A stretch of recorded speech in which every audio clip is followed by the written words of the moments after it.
kalian. Oke, anak-anakku sekalian, masih ingat nggak tentang materi kita pada minggu yang kemarin? Iya. Masih. Kayaknya rada lemas banget. Sudah pada sarapan belum pada siang hari ini? Sama-sama kita semangatkan pendidikan kita, belajar kita pada pagi hari, pada siang hari ini. Silakan bisa duduk sama-sama berdiri dulu. Ya.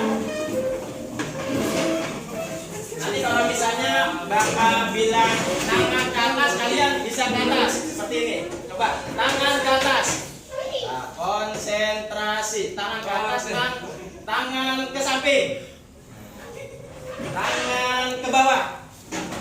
Tangan ke depan. Tangan ke atas. Ya, betul konsentrasi. Tangan ke bawah. Nah, tangan ke samping. Oke, betul konsentrasi.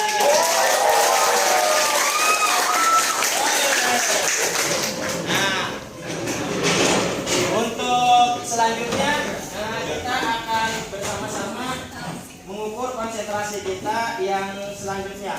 Konsentrasi kita yang selanjutnya yaitu nanti Bapak akan minta kalian untuk menyambung kosakata.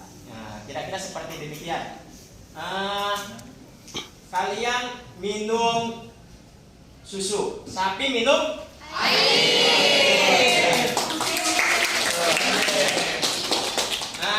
Seperti contohnya kayak rumput berwarna hijau. Rumput berwarna hijau. Singa makannya daging. Ya, konsentrasinya. Berarti benar-benar konsentrasinya kalian ini untuk menerima pembelajaran. Dan yang terakhir, konsentrasi kita. Kalau sekiranya Bapak ngomong ini seperti demikian, berarti ini adalah kambing. Apa? Kambing. Kalau misalnya dari tunjuk Bapak berkata ini adalah sapi. Sapi. Dan yang terakhir, kelingking adalah kerbau. Kerbau. Sekarang, nah sama-sama ini apa? Kambing. Yang ini sapi. Yang ini kerbau. Nah, sekarang ini siapa namanya? Nadia. Ini? Kambing. Ini? Kambing. Ini? Kambing. Ini? Kerbau. Ini? Sapi. Iya. Coba yang laki-laki. Siapa ini namanya? Iqbal. Coba Iqbal. Ini? Kambing. Ini? Kambing. Ini? Kerbau. Ini? Sapi. Iya. Alhamdulillah. Jadi kesemangatan kalian ini benar-benar tinggi. Oke. Sebagaimana bersama-sama kita melaksanakan kegiatan belajar. Tadi goblok sekali loh. Mari kita awali dengan bersama-sama kita tadarus membaca kitab suci Al-Quran. Semoga kita semua mendapatkan syafaat serta cahaya dari Al-Quran Al-Karim tersebut. Untuk yang memandu kegiatan acara tadarus, kami persilakan memandu kegiatan tadarus membaca Al-Quran. Kami persilakan. A'udzu billahi minasy syaithanir rajim. A'udzu billahi minasyaitonir rajim. Bismillahirrahmanirrahim. Bismillahirrahmanirrahim. Wa min ayatihi an khalaqa lakum min anfusikum azwajan litaskunu ilaiha.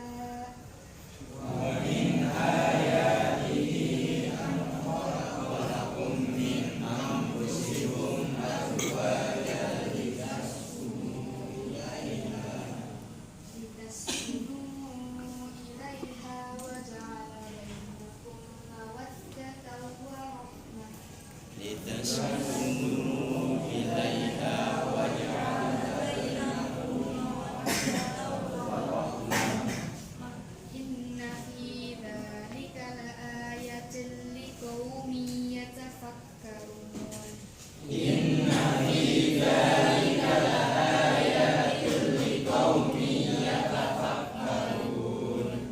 Wa min ayatihi khalqus samawati wal ardi wa ikhtilafu alsinatikum wa alwanikum.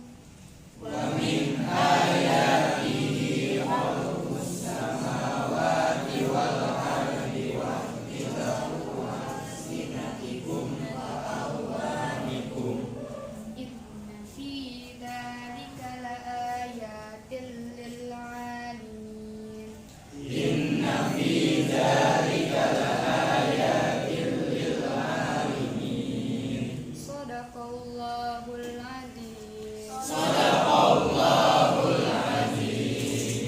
Sadaqallahul azim wa sadaqa rasulul karim wa nahnu ala dzalika minasyahidin wa syakirin walhamdulillahirabbil alamin. Alhamdulillah kita telah bersama-sama tadarus membaca kitab Al-Qur'an. Semoga kita semuanya mendapatkan syafaat cahaya nur dari Al-Qur'an tersebut.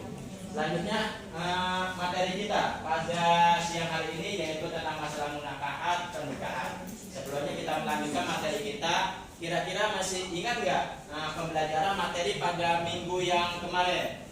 Coba dari kelompok 1, mana kelompok 1? Ya, kelompok 1 bisa menjelaskan materi kita pada minggu kemarin. Siapa yang akan menjelaskan? Ya, silakan nama, nomor absen. Saya Sederhana Asani.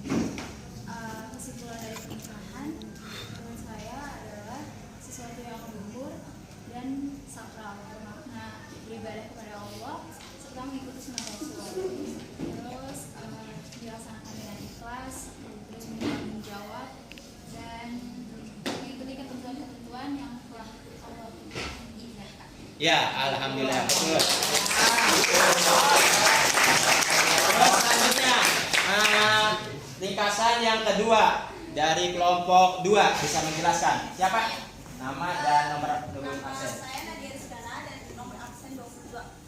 Nikah menurut syariat Islam adalah melakukan suatu perjanjian atau akad untuk mengikatkan diri pada seorang laki-laki atau perempuan dengan tujuan untuk membentuk keluarga atau rumah tangga yang diridhoi Allah Subhanahu wa taala. Ya, bagus. Ya. Dan tasnya kita, materi kita yang ke kelompok ketiga ya, bisa menjelaskan materi pada minggu yang kemarin. Siapa untuk mewakilinya? Silakan. Nama saya Nala Firly dari kelas 12 absen 25.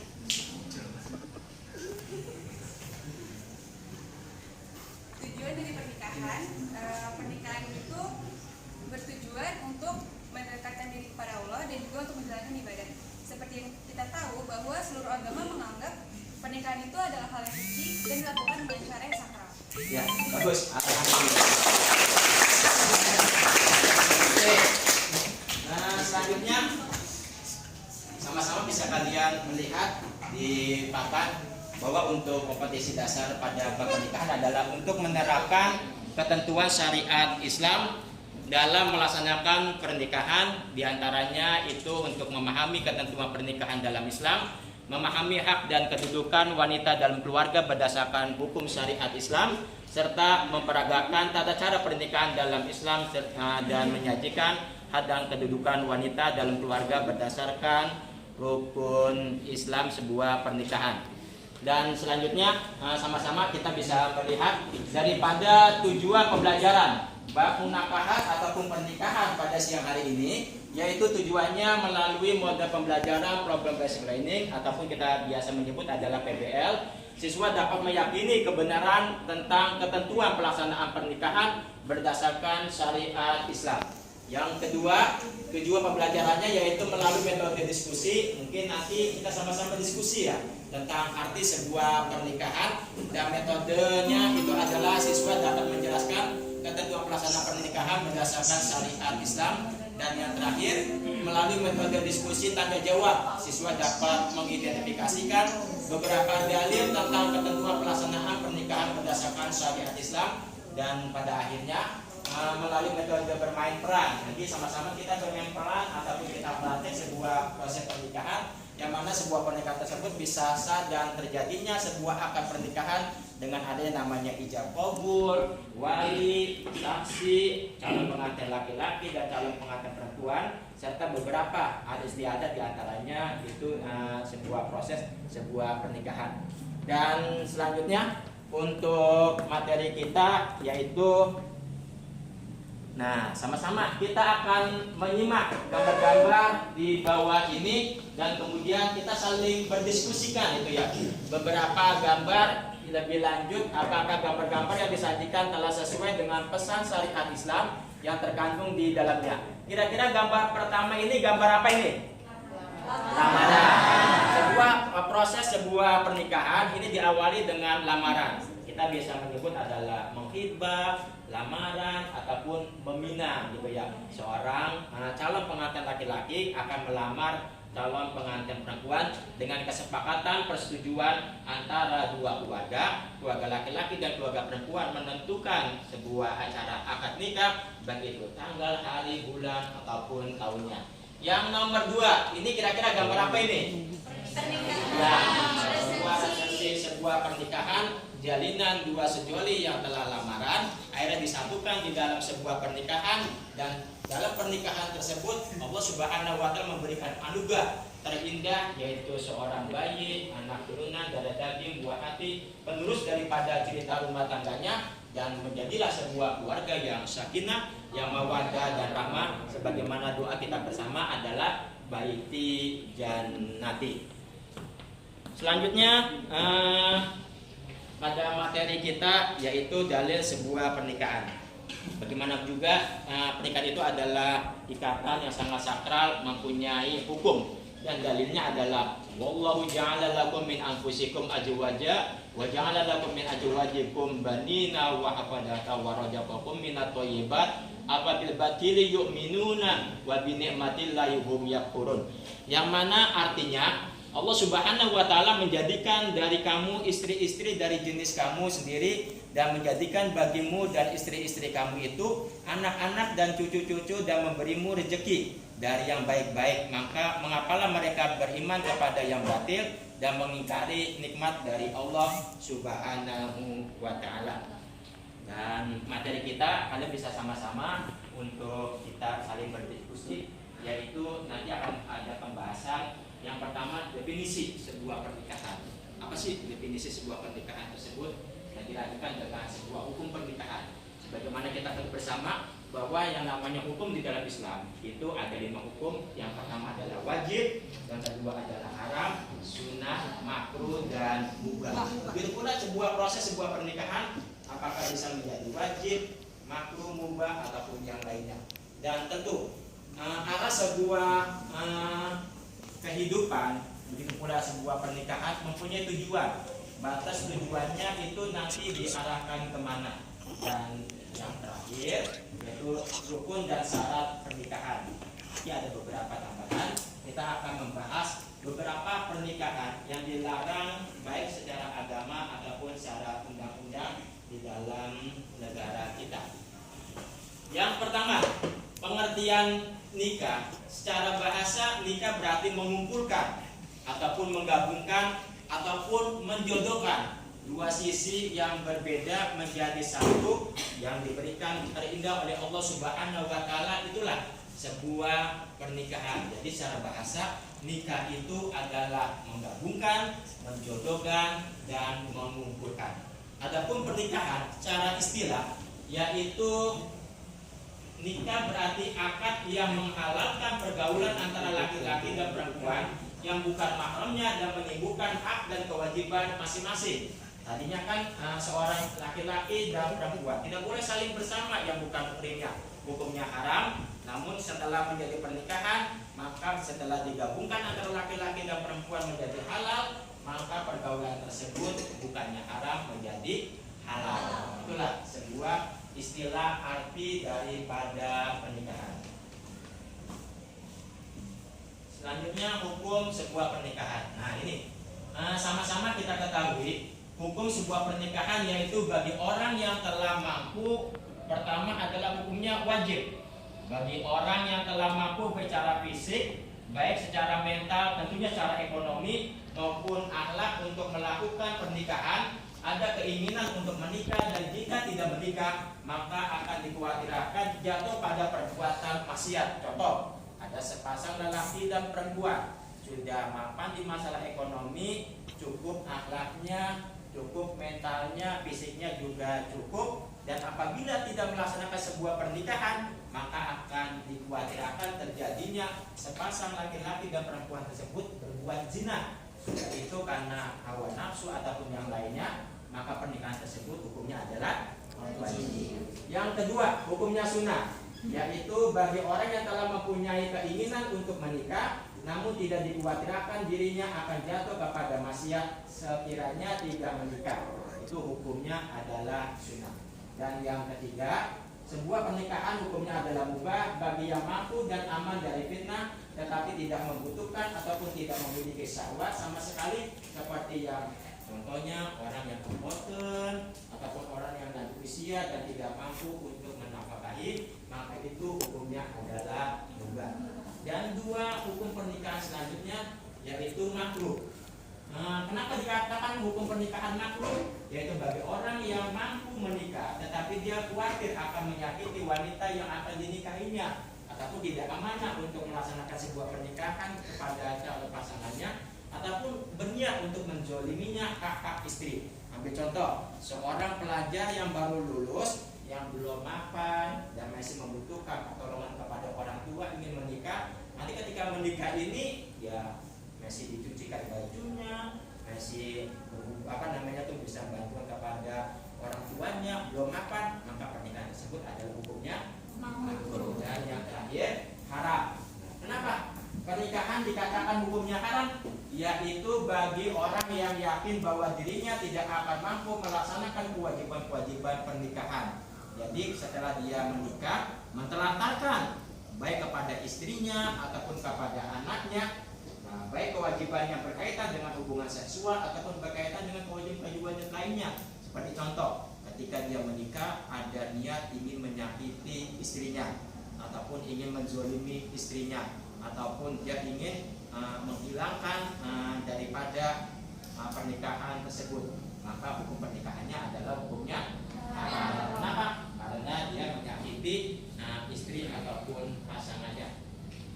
Dan tujuan sebuah pernikahan, sebelum bersama-sama kita menyimak tujuan pernikahan ini, kita bisa melihat beberapa tayangan contoh daripada pernikahan tersebut. Ya, kita lanjutkan kembali tujuan pernikahan. Tujuan sebuah pernikahan tersebut yang pertama adalah untuk memenuhi tuntutan naluri manusia yang asasi.